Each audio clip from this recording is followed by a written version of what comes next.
Richmond, Virginia, but we're thrilled to be up here with you tonight. Sometimes I look back in history and I think, man, imagine being our founders who were asked to risk their lives, their fortunes, their sacred honors for something so important, which was to push back the tyrannical hand of government. And yet, I think, you know what? Few people in the course of history know at the moment that they're actually making that significant of an impact. It's actually in the rearview mirror that you get to find that, wow, they changed the tide of history. And the battle you have been fighting here in Loudoun County has become the epicenter of a much larger battle that is happening for the health, safety, and well-being of our children, not just across Virginia, but nationwide. You guys have become the symbol, and I believe it will be you that are the imprint on history in this moment. Now today, there's going to be a lot of different concerns that come up to this microphone, but we are united in our concern as parents for the children of Loudoun County, Virginia, and across this nation.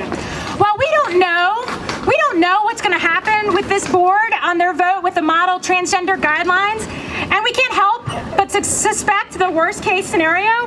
We do know that the stand you take today strengthens the spines of school boards all across Virginia and across this nation who are caught in that same culture war, who want as the prize of that culture war our children.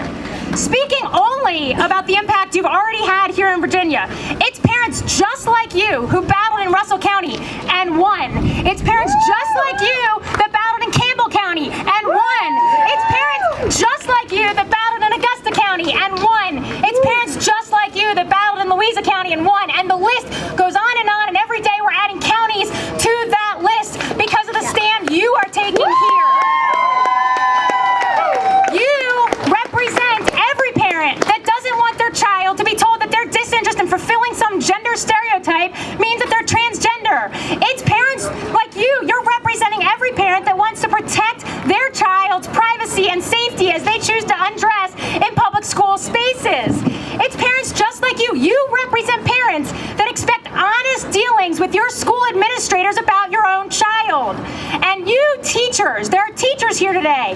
You represent every teacher that fears being fired for accidentally misgendering a child or for not complying with an agenda brought to you by your school board into your classroom with the children that you are put in charge over top of. You represent every employee in a school system, people just like Tanner Cross, that simply risk their job for speaking out against this kind of regime. At the Family Foundation, we are honored to be able to be leading the Protect Every Kid campaign. It's a movement to stand behind you as parents and behind school boards that are willing to take a stand. We want to help you guys be able to speak up for the physical and emotional and spiritual well-being of your own children, and particularly for their safety within a school building.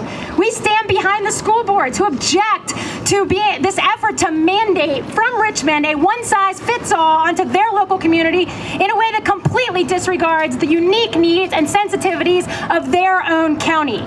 We are honored also to have had the privilege of forcing this issue into the courts through our Founding Freedoms Legal Center. Our lawsuit resulted in a judge saying that these are merely guidelines, and in fact resulted in the Attorney General's office saying we're not going to take your funds if you choose to disregard these transgender guidelines. We're thrilled to be a part of that. We're also honored to be able to announce the next step in our legal efforts in just a moment with our next speaker. But most importantly, we're just honored to be here to stand with you guys leading the charge.